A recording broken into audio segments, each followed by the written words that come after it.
Assalamualaikum warahmatullahi wabarakatuh. Perkenalkan, nama saya Raffi Wali Maher.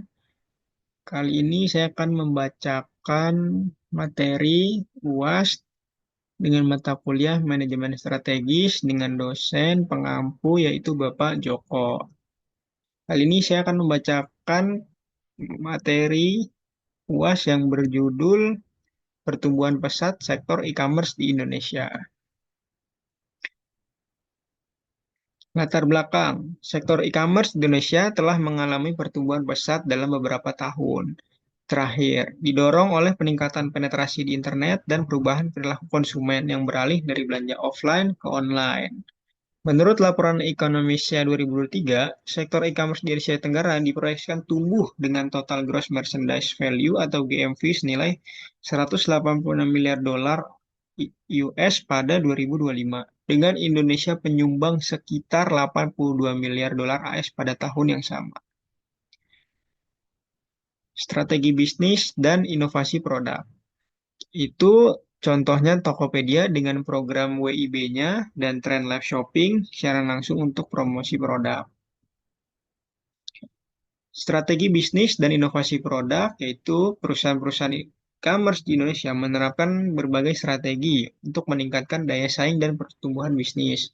Misalnya Tokopedia dengan program WIB-nya yang disesuaikan dengan tradisi lokal seperti promo akhir bulan setiap tanggal gajian untuk menarik konsumen.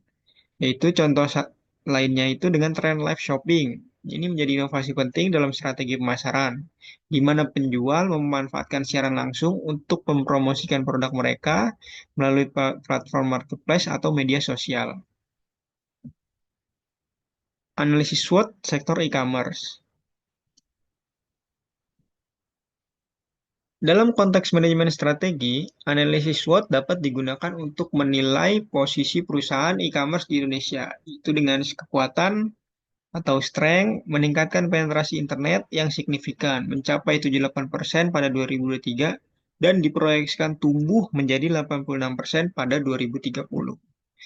Yang kedua yaitu weakness atau kelemahan, ketergantungan pada infrastruktur logistik yang masih perlu ditingkatkan untuk memastikan pengiriman tepat waktu dan efisien. Yang ketiga ada opportunity atau peluang, potensi pertumbuhan besar e-commerce yang besar dengan proyeksi GMV mencapai 82 miliar dolar AS pada 2025. Threats atau ancaman, dukungan pemerintah terhadap pengembangan ekonomi digital dan UMKM. Dampak penerapan strategis. Pertumbuhan bisnis, yaitu yang pertama, inovasi produk meningkatkan konversi penjualan, skalabilitas dengan teknologi, yang ketiga, layanan personalisasi dengan pembayaran digital. Yang kedua yaitu persaingan, diferensi untuk menonjol, hambatan masuk bagi pemain baru, dan dominasi pemain besar.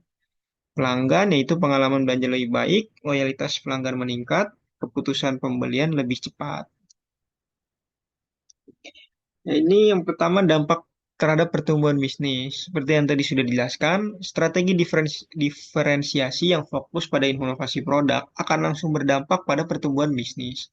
Dengan menawarkan produk dan layanan yang unik, perusahaan dapat menarik konsumen baru dan mempertahankan pelanggan yang sudah ada. Misal, fitur live shopping yang berkembang pesat di e-commerce memungkinkan interaksi langsung antar penjual dan konsumen.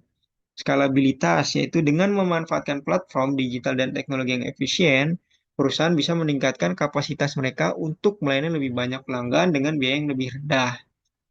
Yang ketiga yaitu meningkatkan layanan dan teknologi. Pemanfaatkan kecerdasan buatan untuk personalisasi pengalaman belanja, misalnya dengan memberikan rekomendasi produk berdasarkan perilaku pengguna.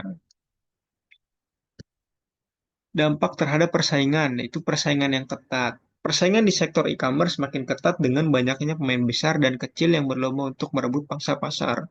Penggunaan strategi diferensiasi yang efektif menjadi penting untuk menonjol di antara pesaing. Perusahaan yang dapat menyediakan pengalaman pelanggan yang lebih baik melalui inovasi produk dan layanan akan mampu meraih pangsa pasar yang lebih besar, serta mempertahankan pelanggan dalam jangka yang panjang. Kedua yaitu barriers to entry atau hambatan masuk.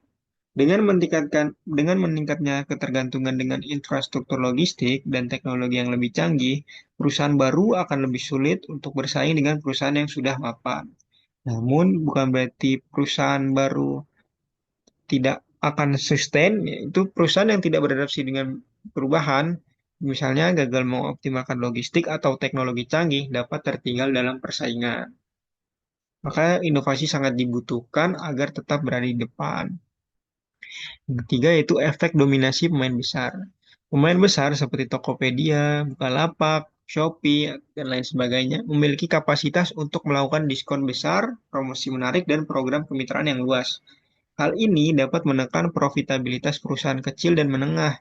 Oleh karena itu, perusahaan yang lebih kecil harus mencari cara untuk membangun diferensiasi yang kuat agar tidak hanya menjadi sekedar pilihan bagi konsumen. Dampak terhadap pelanggan. Yang pertama yaitu pengalaman pelanggan. Lebih baik adalah salah satu hasil utama dari penerapan strategi diferensiasi yang tepat. Dengan inovasi produk seperti pengiriman yang lebih cepat, pengembalian barang yang mudah, serta dukungan pelanggan 24 jam, perusahaan bisa meningkatkan kepuasan yang lebih. Pelanggan yang puas lebih cenderung untuk menjadi loyal, yang berarti mereka akan terus kembali untuk berbelanja dan bahkan merekomendasikan platform kepada orang lain. Keterlibatan pelanggan yaitu loyalitas atau penawaran eksklusif yang dipersonalisasi berdasarkan data pelanggan dapat meningkatkan tingkat keterlibatan pelanggan. Pelanggan yang merasa bahwa mereka menerima layanan atau penawaran yang disesuaikan dengan kebutuhan mereka akan lebih cenderung untuk tetap setia terhadap merek tersebut. Yang ketiga itu pengaruh terhadap keputusan pembelian. Inovasi dalam pemasaran seperti penggunaan influencer atau live shopping membuat pengalaman berbelanja lebih interaktif dan menyenangkan. Ini meningkatkan rasa keterlibatan dan kepercayaan pelanggan terhadap produk yang ditawarkan. Kesimpulan dampak terhadap strategi. Penerapan strategi diferensiasi yang lebih berfokus pada inovasi produk, layanan pelanggan, dan teknologi dapat menciptakan dampak yang sangat positif terhadap pertumbuhan bisnis, mengurangi dampak persaingan ketat, serta meningkatkan loyalitas dan pengalaman pelanggan. Namun, persaingan yang semakin ketat memaksa perusahaan untuk terus beradaptasi dan mengembangkan penawaran yang lebih menarik dan relevan dengan preferensi pelanggan. Dengan menerapkan strategi tersebut, perusahaan tidak hanya dapat meningkatkan daya saing, tapi juga membangun hubungan jangka panjang dengan pelanggan. Rekomendasi strategi yaitu peningkatkan infrastruktur logistik dengan menerapkan sistem logistik yang efisien dan memastikan pengiriman tepat waktu. Yang kedua, diversifikasi layanan dengan layanan 24 jam. Yang ketiga, kolaborasi dengan UMKM. Yang keempat, memanfaatkan teknologi terkini. Nutup. Dengan menerapkan strategi tersebut, perusahaan e-commerce Indonesia dapat meningkatkan daya saing dan memastikan keberlanjutan bisnis di pasar yang semakin kompetitif.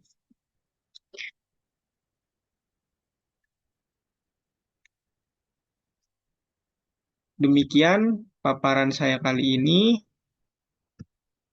Terima kasih, kurang lebihnya mohon maaf. Wabillahi taufiq wal hidayah. Wassalamualaikum warahmatullahi wabarakatuh.